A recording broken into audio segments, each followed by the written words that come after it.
SCP medical trauma care रे ये संभवतः विद्युत सर्ट सर्किट जो एक बड़ धरणर अग्निकांड घटी एथिरे जो आमर ट्रमा आईसीयू एवं ताहार संलग्न को बा लागिकी आईसीयू जो अच्छी एवं जो वार्ड अच्छी लागिकी विशेष करी आईसीयू रो ट्रमा केयर रो फास्ट फ्लोर रे जो चिकित्साधीन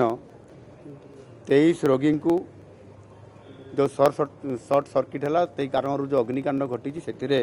स्थानांतर करा जाइछि। से समय रे 7 जन से समय रे तांकर अवस्था संकटापन्न होई तांकर मृत्यु मध्य घटी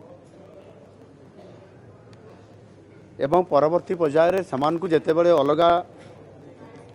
आईसीयू को शिफ्ट करागला सेमान को भितर मध्य आउ 3 जनकर देहांत हो जाइछि। यह एक अत्यंत दुखदायक घटना जो माने एथिरे दुर्भाग्यवशत भाव प्राण हरैछंती तांको आत्मार सद्गति पाई मु भगवान को निकट प्रार्थना करुछि एवं जो माने आहत होई अलगा वार्ड रे एवं आईसीयू रे चिकित्साधीन अछंती सेमाने किभली भाव में उन्नत स्वास्थ्य सेवा तांको जोगे दिया जिवो से बाबद विभाग को संपूर्ण भाव में निर्देश मुझे सारी एथि सहित जो प्रति मृतक परिवार मानकर पाई तांको परिवार पाई 25 लाख टंकार अनुकंपा मूलक राशि मध्य घोषणा करुअछि। 11 जन मेडिकल कर्मचारी जो माने सिक्यूरिटी थिले एवं अन्यान्य सेवक हिसाब रे काम करुथिले सेमाने संपूर्ण भाव रे एथिरे रेस्क्यू ऑपरेशन रे साने भाग नहीं थिले एवं सेमाने निजर जीवन को बाजी लगेगिरी सेमान को उद्धार करिसंती एवं शिफ्ट मध्य करैछंती एवं सेमाने मध्य शिफ्ट करबा समय रे धुआं एवं निआर झास रे सेमाने मध्य आहत होइछंती किंतु सेमाने समस्त सुस्थ अछंती एवं सेमान को मध्य तले ट्रमा केयर तले एक वार्ड रे सेमाने मध्य चिकित्साधीन अछंती सेमान को ऑक्सीजन दिया जाउछि सेमान को सालाइन दिया जाउछि व्यवस्था भितर मध्य आपनकर अछि। राज्यर समस्त हॉस्पिटल को अग्नि निरोधक ये व्यवस्था को मु आम सरकार आसिला परे तांको मु निर्देश मध्य विभाग को देइथिली एवं व्यक्तिगत भाव ए संपर्क में कार्यानुष्ठान नापी मु निर्देश सेतबेले देइथिली। आम सरकार आसिला परे प्रथम थर करी आमे चलित बजेट रे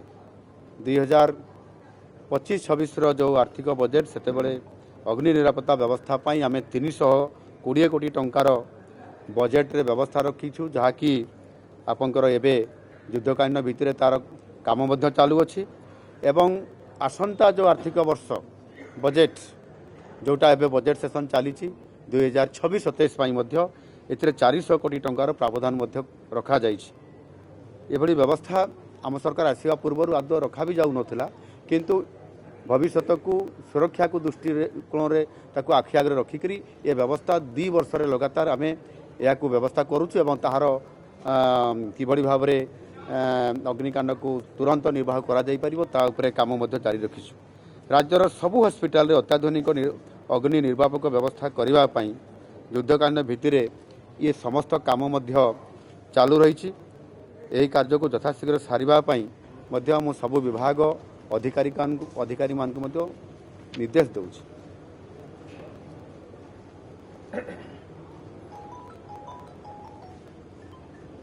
मु अग्निशम विभाग जो महानिर्देशक आमर अछंती ताकू भी निर्देश दउछि जे एससीबी मेडिकल कॉलेज रे अग्नि निर्वापक व्यवस्था को से निजे आसी प्रत्यक्ष भाव में तदारक करिवे एवं फायर कंप्लायमेंट से तांकर करिवे। एही घटनार विचार विभागीय तदंत पाई मु निर्देश दउछि जदि एही अग्निकांड किछि अवहेला जोगु होइथिबो सरकार निश्चित भाव में जो विचार विभागीय तदंत रिपोर्ट आसला परे जदि किसी अघटन क्या द्वारा होइतिबो जदि ए प्रकारर ताहले निश्चित भाव में दृढ़ कार्यानुष्ठान नियाजिबो। मु वर्तमान एतिकी महाप्रभु जगन्नाथ निकट प्रार्थना करी जो माने ये ट्रमा केयर रे एवं से आईसीयू रे पाख आईसीयू रे एवं पाख वार्ड रे जो माने चिकित्साधीन थिले जो मान को शिफ्टेड करा जाइछि मेडिसिन वार्ड को ऑर्थोपेडिक वार्ड को एवं अन्य आईसीयू वार्ड को से मानकर आशु चिकित्सा आरोग्य कामना करुछि समान निश्चित भल हेबे एवं उच्च स्तरीय चिकित्सा से देवाई समस्त व्यवस्था करने एठिकार आमर माननीय मंत्री मो सहित ए अच्छी विभागीय सचिव अच्छा एवं सुपरिटेडेंट अच्छा संपृक्त डाक्तर टीम एवं समस्ते एठी अच्छा मु निर्देश दे सारी निश्चित भाव में यह से स्वतंत्र ध्यान देवे एवं आमे तदंत प्रक्रिया को अपेक्षा करिबा एवं जो रिपोर्ट आसिबो सही अनुसार सरकार आवश्यक पदक्षेप नेबे।